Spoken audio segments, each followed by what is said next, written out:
the Atlanta Falcons, man, training camp, they in training camp, very intense. They fighting. It's looking good so far. And a lot of people seeing the fighting stuff. You know, the training camp, when teams fight in training camp, I don't think it's a bad thing at all. I love it. To me, this is something where we're establishing a new culture, a new era for the Atlanta Falcons defense. It's a huge boom for me. So the report of which came out about the training camp fight, it was with the rookie, James Pierce Jr., and he was making a lot of noise in practice, apparently. Had some good rushes off the edge and was getting under a lot of people's skin. So I love it. But here's what the report said. It said rookie edge rusher James Pierce Jr. and center Ryan Neuzil got into it, which prompted others to get involved. Primarily veteran edge rusher Leonard Floyd came to the Pierce's defense, which left the left guard, Matthew Bergeron, he jumped in to help Neuzil. Yeah, so offensive line, defensive line, brawling together. James Pierce Jr., he's the one that kind of started it and initiated it. And then, you know, he get help from his boys, Leonard Floyd coming in, and then offensive line not going to stand down either. So, of course, they jump in, and then it becomes kind of a bigger brawl. Now, Raheem Morris and Jeff Albrecht, they broke up the fight. They ended up stopping it, but afterward, they asked Jeff Albrecht about what happened in training camp and how the fight came about. And Albrecht, he said, we're trying to develop a new culture, a style of play for sure. And he said part of that is violence in which we play, aggression. So the urgency and all of that. So today at times it went a little too far, but we got to learn how to manage that. You're going to get agitated, especially when you're playing a really good defense. The offense is going to get very agitated. So I love it. And to me, this is, you know, something where I'm like, he's developing a culture. This is something I am not upset at all. I'm glad it's finally here. It's about damn time the Falcons defense show some aggression and begin to get under other skin, because we didn't do that at all last year. Last year, we didn't get under nobody's skin. We didn't bother nobody. Quarterbacks was in the pocket all day, chilling, singing songs. It was let's go make a fool out of this Atlanta Falcons defense all last year. But now with the intensity picking up, setting the tone from Jeff Albrecht of what he's doing. Raheem Morris is actually doing a great job too so far in training camp from what I see. But these guys going at it, it tells me everything I need to know about where we're setting the standard when it comes to Atlanta Falcons football, specifically on the defensive end here, because I'm loving it. To me, all the aggression, the brawling, the pushing, the shoving, the stuff like that, it needs to happen, because it's only going to make everybody even more tough. So I'm loving that aspect on the defense there. You bringing in some dogs, obviously. Jalen Walker, he sat out. He was pretty inactive on that practice. But James Pierce Jr. also clearly showing that he's somewhat of a dog on this defense. He's been getting a lot of reps. It's been a good amount of rotation going from him having some first team reps, some edge reps, and then also going back to the second team. So apparently in the latest of the reports, they're saying that the defensive line has been getting mixed up a lot with the Atlanta Falcons, which I'm not mad at, because for once a person can finally say in that front seven, we actually have a lot of depth in that team, in that front seven, especially with everyone healthy right now. So I'm okay with Raheem Morris and Albrecht kind of going around and adjusting to see which players work best in which areas in that front seven. So I'm content with that.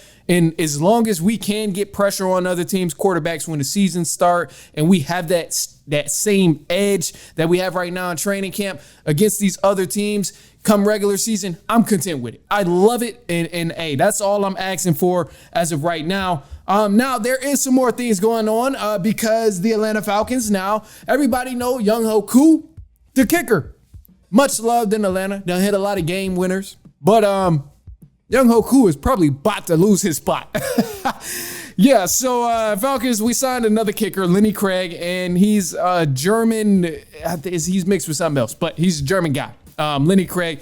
And he was booting it in training camp, apparently. So there was a kicking battle, and for the first time in training camp, it was field goal practice. So we had Young-Ho Koo. He was out there kicking, obviously. The new guy we just signed to a 3-year deal, Lenny Craig, was out there kicking. So for Young-Ho Koo, he kicked 5 field goal attempts. He was good from 37 yards, good from 40 yards, good from 47 yards, again, 53 yards, and he missed from another 47-yard attempt. However, that leaves him 4 for 5 on field goal attempts. Lenny Craig, on the other hand, the guy we just signed, very young, new to the Atlanta Falcons roster, he went 5 for 5. And he also hit a 55-yarder. So, Young Hoku, I'm sorry, man.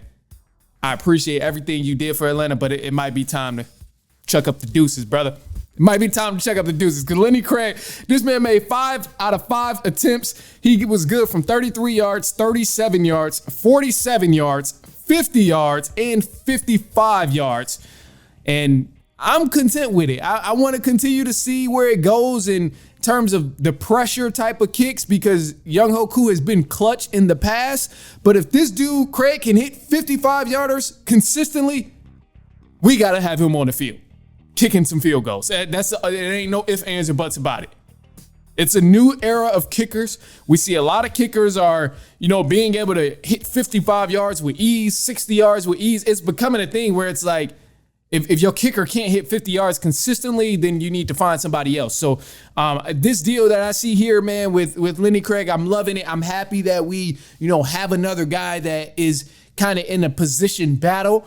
And everybody has the pressure on. That's been one of the things that our GM really, really said early on is that he wants everyone to feel pressure on not having a starting spot and everyone to have some sort of competition around their starting spot. So I'm happy that's the case right now. And then that brings me to the point of offensively. Obviously, we know there's a lot of talent on the offensive end. We heard Michael Penix Jr. He was saying the Falcons should be the #1 offense in the NFL. And I do not disagree with him. I think the Falcons have plenty of talent to be the #1 offense in the NFL. And when you look at the quarterback standpoint, the running back standpoint, and the wide receiving core, this team is loaded on all ends of the offensive standpoint. And even the offensive line isn't bad right now. So from the Atlanta Falcons, the expectations, I think they're extremely high for this offense.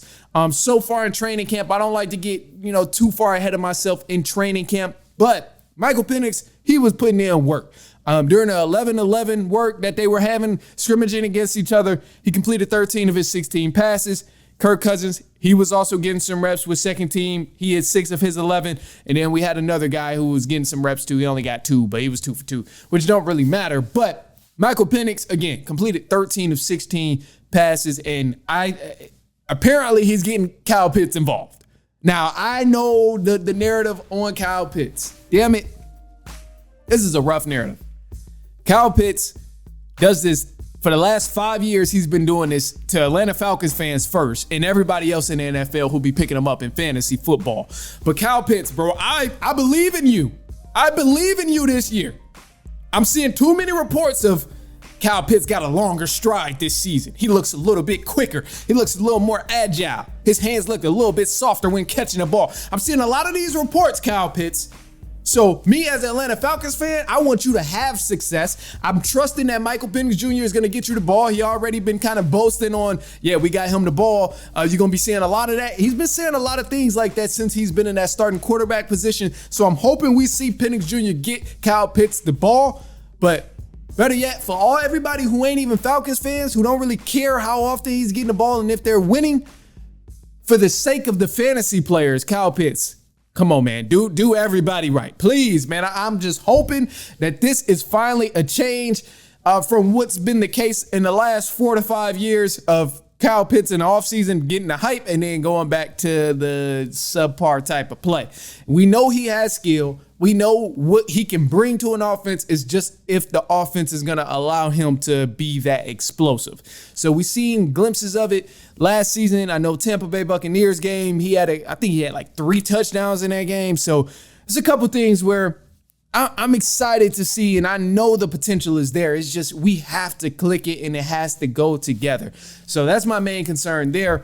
Other than that, though, man, I think the things we're seeing from the Atlanta Falcons training camp so far, it looks good. A lot of this stuff looks good, man. I'm hearing a lot of good things from the reports. And I'm seeing a lot of good things from the footage, the throws, the routes, the defensive coverages, and the intensity. Now, the fight, I know some people are probably going to say, why didn't you get the fight on video? Why didn't you play the video back? Apparently, there's like a rule where they can't record the video and post it online. So that's why there's no clips of the actual fight happen. You do have to actually go read a document and stuff and find that information. But I'm content with it, man. I'm happy that they're doing that. The intensity, the tone seems to be in the right area. And me as a Falcons fan, as you can tell, come on, man. As you can tell, I am ready. I am ready for the Falcons to go undefeated this season, bro. I'm ready. I know y'all about to call me crazy, but I'm ready for the Falcons to go undefeated and shut everybody up. I see the Falcons realistically maybe only losing like 4 or 5 games. I know in the past I've said they're going to win this many, they're going to win that many, they're going to win this many. But nah, bro, the Falcons can really win like 12 to 13 games, bro. I really see it happening because last year they were on the correct trajectory, but Kirk Cousins decided to play through his injury. That kind of led them to a downfall. Even when they had an awful defense last year, they still were able to win games because of the offensive side of the ball. Now that defense has been corrected, it's been fixed, it's more intense, the scheme is a lot better, and now the offense is still the same. We have more consistency in the quarterback position. The receivers, the running back is still there, the line. So I'm looking forward to the Falcons to be very explosive. I'm looking forward to them to win game after game after game. The biggest competition on the schedule I see so far, Buffalo Bills, Carolina Panthers, they're kind of a sleeper. I got to give them some respect in the division. And then the Minnesota Vikings earlier on. So other than that, man, I really see the Falcons like locking down, locking in, and let's have a great season. That's all I can say. Let's have a great season, man. Let's have a great season. It's about time, baby. It's about time. It's about time. Let's have a great season. Let's do it.